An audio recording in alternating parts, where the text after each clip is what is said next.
واجب الاحترام بزرگوں، دوستوں اور بھائیوں، اللہ رب العزت نے قرآن مجید فرقان حمید میں علم کی فضیلت پر بہت سی آیات بینات جو ہیں وہ نازل فرمائی ہیں۔ علم ایک ایسی چیز ہے کہ دنیا کی تمام اقوام کا اس بات پر اتفاق ہے کہ علم حاصل کرنا بڑا ضروری ہے، اس کی بڑی اہمیت ہے، اس کی بڑی فضیلت ہے۔ لیکن اقوام عالم کو ہم ڈسکس نہ بھی کریں، ان کا نقطہ نظر ہم نہ بھی لیں، قرآن و سنت میں علم کی اہمیت پہ بہت زیادہ زور دیا گیا۔ علم وجہ فضیلت ہے، علم ترقی کے راستے کھولتا ہے۔ علم میں دنیاوی ترقی صرف نہیں، روحانی ترقی بھی۔ علم میں انسان کے روحانی مراتب بھی بلند ہوتے ہیں، دین دنیا اس سے بہتر ہوتی ہے۔ اس کے بہت زیادہ فضائل ہیں، جن میں سے ایک یہ کہ کریم آقا علیہ الصلوۃ والسلام پہ سب سے پہلی وحی جو غار حرا میں نازل ہوئی وہ اقرا کے نام سے تھی، اقرا کے الفاظ سے تھی، اقرا بسم ربک الذی خلق، پڑھ اپنے رب کے نام سے۔ تو اس لیے دوستان ذی وقار پہلی وحی کا تعلق بھی پڑھنے پڑھانے کے ساتھ ہے، علم کے ساتھ ہے۔ اور پھر اللہ رب العزت نے جناب آدم علیہ السلام کی جو فضیلت اور برتری تھی فرشتوں کے اوپر، اس کا جب اظہار کرنا چاہا تو وہ بھی علم کے ذریعے سے کیا۔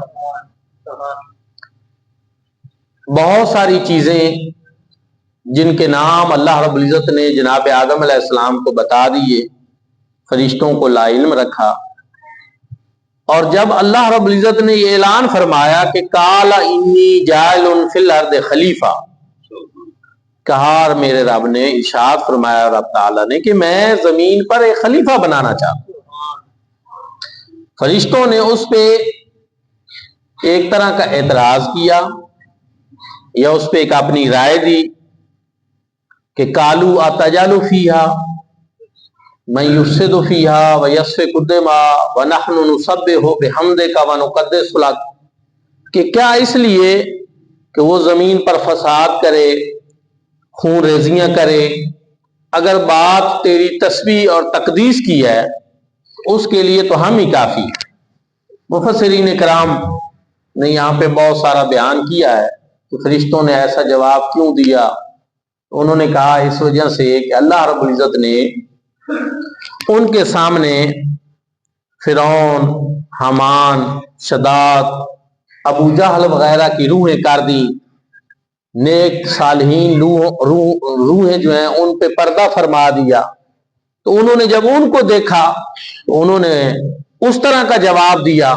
یہ بھی رب تعالیٰ کی ایک حکمت تھی، اس کی قدرت تھی کہ جو ان کو دکھانا چاہتا تھا، جو ان سے کہلوانا چاہتا تھا انہوں نے وہی کہا۔ لیکن رب تعالیٰ نے ارشاد فرمایا کہ قال انی اعلم ما لا تعلم، بے شک جو میں جانتا ہوں وہ تم نہیں جانتے۔ وعلم آدم الاسماء کلھا، اللہ رب العزت نے آدم علیہ السلام کو تمام چیزوں کے نام بتا دیے۔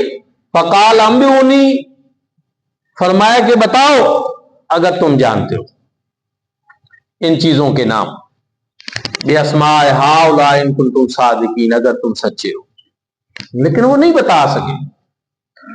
اللہ رب العزت نے جناب آدم علیہ السلام کو علم دیا، اس سے فرشتوں پر آپ کی فضیلت ظاہر ہوئی، اور فرشتوں کو کہا گیا کہ سارے جناب آدم علیہ السلام کو سجدہ کرو، سوائے ابلیس کے سب نے سجدہ کیا۔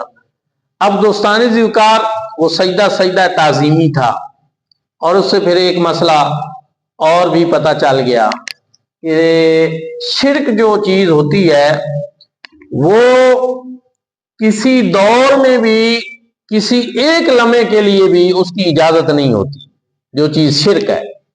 لیکن سجدہ تعظیمی جناب آدم علیہ السلام کے لیے جائز تھا، رب تعالیٰ نے خود حکم دیا، اور اس سے پتہ یہ چل گیا کہ سجدہ تعظیمی شرک نہیں ہے. بعد میں اللہ رب العزت نے اس کو حرام قرار دیا. سجدہ تعظیمی حرام ہے، شرک نہیں ہے. یہ بات بہرحال آپ کو پتہ ہونا چاہیے، کیونکہ شرک ہوتا تو پھر ایک لمحے کے لیے بھی یہ جناب آدم علیہ السلام کے لیے بھی جائز نہ ہوتا، یا باقی امتوں میں جیسا کہ جائز تھا کہ حضرت یوسف علیہ السلام کو ان کے بھائیوں نے سجدہ کیا، قرآن پاک میں ہے. تو اس لیے یہ حرام ہے، شرک نہیں ہے. بعض ہمارے جاہل لوگ وہ مزارات پہ جا کر کبھی سجدہ کر دیتے ہیں تو لوگ مشرک کہنا شروع کر دیتے ہیں. تو یاد رکھیں وہ گنہگار ہے، وہ فعل حرام کا مرتکب ہو رہا ہے، شرک کا بہرحال نہیں. کیونکہ حرام کام مسلمان سے بھی ہو سکتا ہے، لیکن جو شرک کا مرتکب ہوتا ہے وہ دائرہ اسلام سے خارج ہوتا ہے. تو یہ بہت بڑا ایک فرق ہے، اس کو سمجھنا ضروری ہے. لیکن آج کا یہ موضوع نہیں، تو موضوع یہی ہے کہ جناب آدم علیہ السلام کی فضیلت فرشتوں کے اوپر ظاہر ہو گئی ان کے علم کی وجہ سے، علم کی برتری کی وجہ سے. تو اسی طرح ساری مخلوق کے پاس جو علم ہے، انبیاء کرام کا علم اس مخلوق کے علم سے زیادہ ہے.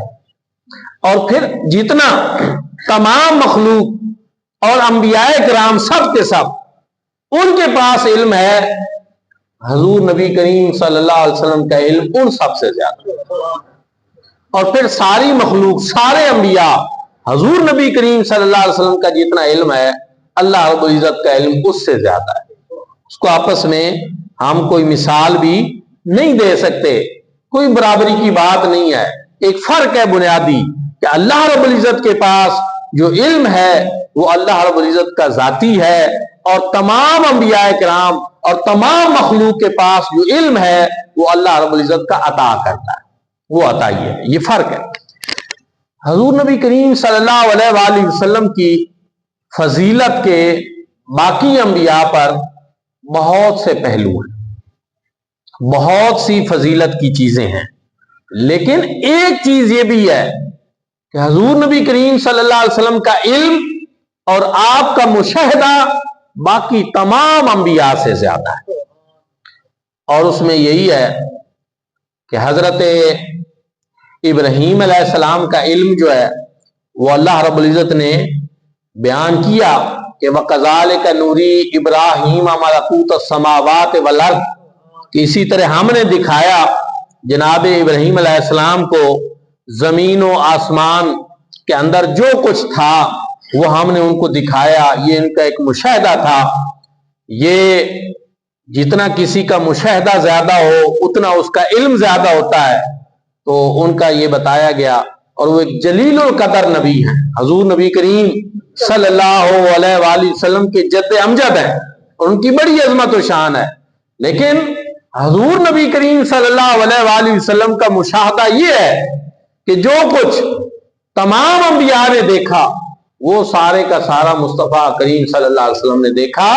اور اس کے علاوہ اس کائنات کی جو سب سے بڑی حقیقت اللہ رب العزت کی ذات ہے اس کا مشاہدہ بھی حضور نبی کریم صلی اللہ علیہ وسلم.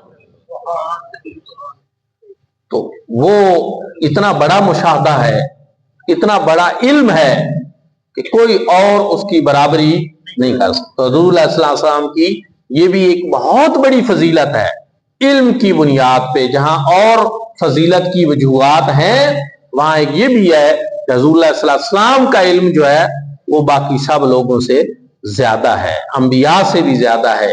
اس وجہ سے حضور علیہ السلام کو باقی تمام انبیاء پر ایک برتری حاصل ہے. تو علم وجہ فضیلت ہے. علم کی وجہ سے انسان دوسروں سے ممتاز ہوتا ہے، مقام اور مرتبہ بلند ہوتا ہے. اسی مضمون کو اللہ رب العزت نے مختلف جگہوں پہ مختلف انداز سے ہمیں بتانے کی کوشش کی تاکہ لوگوں کے ذہنوں میں علم کی اہمیت واضح ہو. اور اس میں سے ایک یہ بھی ہے کہ استفہامیہ انداز میں، سوالیہ انداز میں اللہ رب العزت نے قرآن پاک میں یہ ارشاد فرمایا کہ کل هل یستوی الذین یعلمون والذین لا یعلمون، کہ محبوب فرما دیجئے کہ کیا جاننے والے اور نہ جاننے والے یہ آپس میں برابر ہو سکتے ہیں؟ قرآن پاک میں یہ سوال کر کے اس کا جواب نہیں دیا گیا. مفسرین کرام نے اس کی وجہ بیان کی. انہوں نے کہا اس کی وجہ یہ ہے کہ بات اتنی واضح اور ظاہر ہے کہ عامی شخص بھی یہ جانتا ہے کہ کبھی بھی عالم اور جاہل آپس میں برابر نہیں ہو سکتے، علم والا اور علم نہ رکھنے والا آپس میں برابر نہیں ہو سکتے. اس وجہ سے اللہ رب العزت نے آگے دوبارہ جواب نہیں ارشاد فرمایا، صرف سوال ارشاد فرما کر ہی وہ توجہ دلا دی اور بتا دیا کہ کبھی بھی عالم اور جاہل آپس میں برابر نہیں ہو سکتے، علم رکھنے والا اور علم نہ رکھنے والا وہ آپس میں برابر نہیں ہو سکتے. یعنی پتہ چل گیا کہ عالم کی، علم رکھنے والے کی فضیلت ہے، برتری ہے. اور پھر ایک جگہ پہ اللہ رب العزت نے مزید ارشاد فرمایا کہ فَاسْأَلُوا أَهْلَ الذِّكْرِ إِن كُنتُمْ لَا تَعْلَمُونَ، کہ اہل ذکر سے پوچھو اگر تم نہیں جانتے، تمہیں نہیں پتا تو ان سے پوچھو، ان سے سوال کرو اور ان سے رہنمائی لو. یہاں پر بھی پتہ یہ چلا کہ جو اہل ذکر ہیں، علماء ہیں، عرفاء ہیں، صالحین ہیں، جن پہ اللہ رب العزت ظاہری باطنی علوم کے دروازے کھول دیتا ہے، ان کی طرف رجوع کرنے کا، ان سے رہنمائی لینے کا اللہ رب العزت نے ارشاد فرمایا. اس سے ان کی فضیلت، ان کی برتری وہ زیادہ واضح ہوتی ہے. رب تعالی نے مزید ارشاد فرمایا انما یخشی اللہ من عباد العلماء، کہ بے شک اللہ رب العزت سے وہی زیادہ ڈرتے ہیں جو عالم ہوتے ہیں، جو جاننے والے ہوتے ہیں، کیونکہ ان کو پتہ ہوتا ہے کہ حلال کیا ہے اور حرام کیا ہے، امر کیا ہے اور نہیں کیا ہے، کرنے والے کام کون سے ہیں اور جو نہیں کرنے وہ کون سے ہیں. یہ پتہ چونکہ علماء کو ہی زیادہ ہوتا ہے، اس لیے ان کے دلوں میں ہی اللہ رب العزت کا پھر زیادہ خوف ہوتا ہے، وہ احتیاط زیادہ برتتے ہیں، وہ اللہ سے زیادہ ڈرتے ہیں. تو یہاں بھی پتہ یہ چلا کہ ان کی فضیلت اور ایک برتری جو ہے اللہ رب العزت نے اس انداز میں بھی بیان فرمایا. اسی طرح اللہ رب العزت نے اپنی توحید کے حوالے سے شاہد اللہ وانہ لا الہ الا هو والملائکۃ واولو العلم قائما بالقسط، کہ گواہی دی فرشتوں نے بھی اور اہل علم نے بھی گواہی دی کہ اللہ رب العزت کی ذات ایک ہے. یہاں رب تعالیٰ نے فرشتوں کے ساتھ اہل علم کا ذکر کیا اور اس طرح ان کی فضیلت اور برتری جو ہے وہ رب تعالیٰ نے بیان فرمائی. تو علم والوں کا رب تعالیٰ نے متعدد مقامات پر مرتبہ اور مقام دوسرے لوگوں سے جو ہے وہ زیادہ بلند ذکر کیا. حضور نبی کریم صلی اللہ علیہ وآلہ وسلم نے بھی علم کی بہت زیادہ فضیلت جو ہے وہ بیان فرمائی. ایک تو فرمایا کہ ہر مسلمان مرد اور عورت پر علم حاصل کرنا فرض ہے. دوسرا فرمایا کہ جو علم کے حصول کے لیے نکلتا ہے، اللہ رب العزت کے فرشتے اس کے قدموں کے نیچے اپنا پر بچھاتے ہیں. یہ اس کی فضیلت ہے. حصول علم کے لیے نکلنے والا اگر راستے میں فوت ہو جائے تو اللہ کے ہاں وہ شہادت کا مرتبہ پاتا ہے. پھر فرمایا کہ جو علم کی راہ پہ گامزن ہو، آسمان کے ستارے، زمین کی ریت کے ذرے، درختوں کے پتے، پانی کی مچھلیاں، یہ ساری اس کے لیے استغفار کرتی. اللہ رب العزت کی بارگاہ میں اس کے لیے استغفار کرتی. بہت بڑا بلند مرتبہ ہے. اور پھر فرمایا کہ قیامت کے دن جو علماء کرام ہیں ان کے کلموں کی سیاہی اور شہداء کا خون، اس کا آپس میں موازنہ کیا جائے گا، اس کو تولا جائے گا. تو جو علماء کے کلموں کی سیاہی ہے وہ فضیلت میں اور مقام اور مرتبے میں اس سے زیادہ ہو جائے گی. اس سے آپ اندازہ لگائیں علم کی کتنی بڑی فضیلت ہے. اور پھر اسی لیے کہا گیا کہ ایک عالم جو ہے وہ 1000 عابد سے افضل ہوتا ہے. علم وجہ فضیلت ہے، علم باعث برکت ہے، علم انسان کی ترقی کے زینے طے کراتا ہے. لیکن ہم نے کبھی اس پہ غور نہیں کیا کہ حضور نبی کریم صلی اللہ علیہ وآلہ وسلم اللہ رب العزت کے بعد اس کائنات میں سب سے زیادہ علم رکھنے والی ہستی، لیکن اللہ رب العزت نے ارشاد فرمایا قل رب زدنی علما، کہ اے محبوب آپ یہ دعا مانگا کریں کہ اے اللہ میرے علم میں اور اضافہ فرما، اور اضافہ فرما، اور اضافہ فرما. یعنی اس میں اتنی کوئی خاص بات تو ہے کہ اللہ رب العزت اپنے محبوب کریم صلی اللہ علیہ وآلہ وسلم کو یہ ارشاد فرما رہے ہیں کہ تم یہ دعا مانگا کرو کہ قل رب زدنی علما، اے اللہ میرے علم میں اور اضافہ فرما. تو میرے بھائیوں اور دوستو، آپ اس پہ توجہ فرمائیں کہ اللہ پاک اپنے محبوب کریم صلی اللہ علیہ وآلہ وسلم کو جو دعا مانگنے کا ارشاد فرما رہے ہیں ان کی محبت دیکھیں، ایک دوسرے کے ساتھ رب تعالیٰ کا پیار دیکھیں، اور پھر رب تعالیٰ جو ارشاد فرما رہے ہیں اس کو دیکھیں، اور پھر اس کے بعد آپ اندازہ لگائیں کہ علم کتنی بڑی مرتبے والی چیز ہوگی کہ جس کے لیے رب تعالیٰ اپنے محبوب کو یہ ارشاد فرما رہے ہیں کہ تم یہ دعا مانگا کرو کہ اللہ میرے علم میں اور اضافہ فرما. رب تعالیٰ اپنے محبوب کے علم میں خود اضافہ فرماتا رہتے ہیں، جیسا کہ میں نے پہلے عرض کیا کہ نبی پاک صلی اللہ علیہ وسلم کے پاس جتنا علم ہے وہ سارے کا سارا اللہ پاک کا عطا کرتا ہے.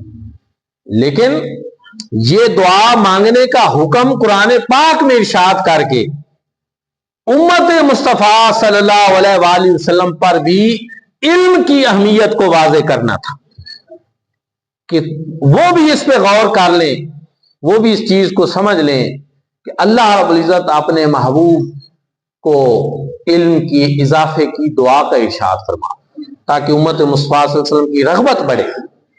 یہ اس نسخہ کیمیا کو تلاش کریں اور اس کے لیے جد و جہد کریں اور کوشش کریں، اور اپنے آپ کو جہلوں کی صف سے نکال کر علم والوں کی صف میں لا کر. پھر ایک اور چیز بھی ہے کہ حضور نبی کریم صلی اللہ علیہ وسلم کی تشریف آوری سے پہلے، اسلام سے پہلے جو دور ہے اس دور کو دور کفر نہیں کہا جاتا. اسلام کے مقابلے میں تو کفر ہونا چاہیے، لیکن کفر نہیں کہا جاتا، اس دور کو دور جہالت کہا جاتا. کیوں؟ اس لیے کہ جہاں اسلام کا نور آ جاتا ہے وہاں جہالت دور ہو جاتی ہے، وہاں علم کی روشنی ہوتی ہے. اسلام چونکہ علم کی اتنی زیادہ علم پروری کا درس دیتا ہے، پہلی وحی اقرا سے ہے، بار بار علم کی تلقین کی گئی ہے اور علم کو ہی وجہ فضیلت قرار دیا گیا ہے، تو اس لیے کہ وہ دور جو پہلے کا تھا اسلام سے، وہ دور جہالت ہے. اب اسلام آ گیا ہے، اسلام کا اور ایک مسلمان کا جہالت سے کوئی تعلق نہیں ہو سکتا، علم سے ہوتا ہے، نور ہدایت سے ہوتا ہے اور رہنمائی سے ہوتا ہے. تو اس لیے مسلمانوں کے لیے یہی ہے کہ وہ اپنے آپ کو علم سے روشناس کریں. آج آپ دیکھتے ہیں کہ ہمارے لوگ، ہمارے نوجوان، جدید نسل ہر چیز کو یورپ کے تناظر میں دیکھتی ہے کہ جی آج کل ان کی ایک بالادستی ہے اور ہمارے اوپر جو ہے ایک طرح کے وہ حکمران بنے. لیکن میں یہاں یہ عرض کرنا چاہتا ہوں، پچھلے کچھ عرصے سے تو میری یہ کوشش ہوتی ہے کہ میں اپنی ہر تقریر میں، میں اپنے ہر لیکچر میں، اپنے بچوں کو بھی کلاس میں بار بار یہ اس طرف توجہ دلانے کی کوشش کر رہا ہوں کہ بھائی ان کے 250 سال ہے اور 1000 سال کی بالادستی ہماری رہی ہے. 1000 سال کی بالادستی ہمارے بزرگوں کی رہی ہے، مسلم امہ کی رہی ہے، اور ہم ان پہ غالب رہے۔ اب وہ 250 سال ہیں ان کی۔ بات یہ ہے کہ جب 1000 سالہ ہمارا غلبہ تھا تو دنیا کے اندر، اس بات کو آپ نیٹ پہ سرچ کر لیں، گوگل پہ سرچ کر لیں، چیٹ جی پی ٹی سے پوچھ لیں یا خود کتابیں کھنگال لیں کہ دنیا کے اندر باضابطہ سب سے پہلی یونیورسٹی وہ کس نے بنائی، اس کی بنیاد کس نے رکھی؟ تو وہ مراکش میں قراویین ایک یونیورسٹی تھی جس کی ایک مسلمان خاتون نے باقاعدہ بنیاد رکھی، اور پھر آکسفورڈ اور کیمبرج اور ہارورڈ، یہ ساری یونیورسٹیاں اس کے فارمیٹ پہ بعد میں بنائی گئی۔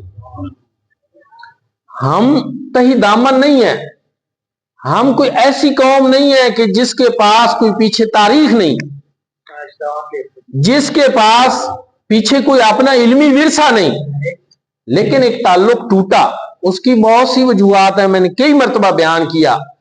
اب صرف ایک آسان سا حل ہے کہ ہم اپنے اس ٹوٹے ہوئے تعلق کو دوبارہ بحال کریں، اپنے اس ورثے کے ساتھ، اپنے ان اسلاف کے ساتھ ان چیزوں کو دوبارہ جوڑیں، تو پھر ہم سر بلند ہو جائیں گے، پھر ہم غالب ہو جائیں گے۔ اس پہ تحقیق کریں، اس پہ ریسرچ کریں، اس طرف آئیں کہ 1000 سالہ دور پہلے بھی ہمارا تھا، پھر بھی آئے گا۔ مایوسی مومن کے لیے نہیں ہے، لیکن آئے گا تب جب ہم اپنی علمی روایات کو زندہ کریں گے۔ دنیا کی ترقی، قوموں کی جنگ کا تعلق ہمیشہ علم کے ساتھ ہوتا ہے۔ جو قوم علم کے لحاظ سے بالادستی رکھتی ہے وہ سیاسی، تمدنی اور ہر لحاظ سے دوسری قوموں پر وہی غالب آتی ہے۔ تو علم کی جتنی حوصلہ افزائی اسلام میں کی گئی، اتنی دنیا کے کسی مذہب میں نہیں کی گئی۔ یورپ خود سائنسدانوں کو مار دیتا تھا، قتل کرتا تھا، نہ نہانے دھونے کا پتہ تھا، نہ علم کا پتہ تھا۔ یہ کیا تھے؟ کچھ بھی نہیں تھے۔ سب کچھ بغداد، غرناطہ، قرطبہ کہ یہ ہمارا وہ اثاثہ، اس پر وہ عمل کر رہے ہیں اور وہ آگے بڑھے، اور ہم اپنا وہ تعلق سارا توڑ کر پیچھے بیٹھے۔ حضور نبی کریم صلی اللہ علیہ وآلہ وسلم نے مکہ میں ہوتے ہوئے بھی علمی سلسلے کو بحال فرمایا تھا۔ مکی دور سب سے مشکل دور ہے، وہاں اسلام کا نام لینا مشکل تھا، لیکن جب حضور نبی کریم صلی اللہ علیہ وسلم حضرت ارقم کے گھر میں تھے تو وہاں ایک چھوٹا سا مدرسہ، اس کا آغاز فرما رکھا کہ جو بھی نو مسلم ہوتے تھے ان کو وہاں اسلام کی تعلیم دی جاتی۔ اس وجہ سے جو ہے آج کل ہمارے بعض دوستوں نے سکولوں کے نام، کالجوں کے نام دار ارقم رکھے ہوئے ہیں۔ اس نسبت سے پھر جب حضور نبی کریم صلی اللہ علیہ وسلم مدینہ طیبہ تشریف لائے تو وہاں مسجد نبوی کے ساتھ ایک بلند چبوترا تھا، جہاں وہ صحابہ کرام رضوان اللہ تعالی علیہ مجمعین جن کی کوئی اور مصروفیت نہیں ہوتی تھی، کام کاج نہیں ہوتا تھا، ان کے لیے تھا کہ وہ وہاں موجود رہیں اور تعلیم و تعلم کا سلسلہ سے، اور ان کی کفالت کرنا، ان کے کھانے پینے کا اہتمام کرنا، یہ اہلیان مدینہ کے ذمہ تھا۔ اور وہ اپنی کھجوروں کے گوشے جو ہیں ان کے لیے مسجد نبوی شریف میں لٹکا دیتے تھے، وہاں سے وہ کھانا کھا لیتے تھے، کھجوریں لے لیتے تھے۔ اور جب کوئی مدینہ شریف میں دعوت ہوتی تھی، حضور نبی کریم صلی اللہ علیہ وسلم سب سے پہلے اصحاب صفہ جو ہیں ان کے لیے کھانا بھجواتے تھے، پہلے ان کے لیے۔ یہ تاریخی ریکارڈ۔ اس طرف آئیں کہ وہ اصحاب صفہ کیا تھے، ان کی تعداد کبھی وہاں 70 ہوتی تھی، کبھی 100 ہوتی تھی، اور کبھی اس سے اور بڑھ جاتی تھی، اور وہ ہر وقت تعلیم و تعلم کے سلسلے سے جڑے رہتے تھے، اور بعد میں وہی دنیا کے اندر پھیلے اور اسلام کی روشنی پھیلائی۔ اس لیے علم بہت اہمیت کی حامل چیز ہے۔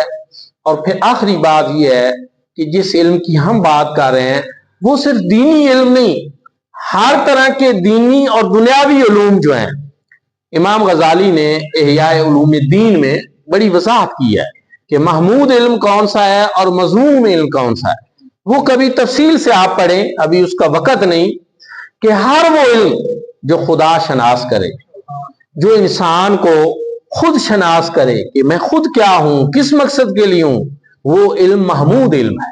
اور ہر وہ علم جو خدا سے ناتا اور تعلق توڑ دے یا مخلوق کو کوئی ایذا دینے کے لیے، نقصان پہنچانے کے لیے ہو، مثلا جادو کا کوئی علم سیکھتا ہے، کوئی شعبدہ بازی کا علم سیکھتا ہے، کوئی لوگوں کو دھوکہ اور فراڈ کا علم سیکھتا ہے، جیسا کہ آج کل بہت سارا سوشل میڈیا کے ذریعے وہ دھوکے والی ایپس ہیں، چیزیں ہیں، یہ بہت سارا ایک پورا مثلا ایسے علم، یہ مذموم علم ہے، ان کی حوصلہ شکنی کی گئی ہے۔ ہر وہ علم جس میں انسانیت کا نفع ہو، مخلوق خدا کو فائدہ پہنچتا ہو، جس میں انسان اللہ رب العزت کے قریب ہو سکتا ہو، جس کا تعلق یا خالق سے ہو یا اس کی مخلوق کی نفع رسانی سے ہو، ہر وہ علم محمود علم ہے، چاہے وہ سائنس کا ہے، ٹیکنالوجی کا ہے، وہ کسی بھی شعبے کا ہے، تو آپ اس کو حاصل کریں اور اسی نیت سے حاصل کریں تو وہ علم آپ کو فائدہ پہنچائے گا۔ اللہ رب العزت ہم سب کو علم پرور ہونے کی توفیق عطا فرمائے، علم کی محبت نصیب فرمائے۔ آخر دعوانا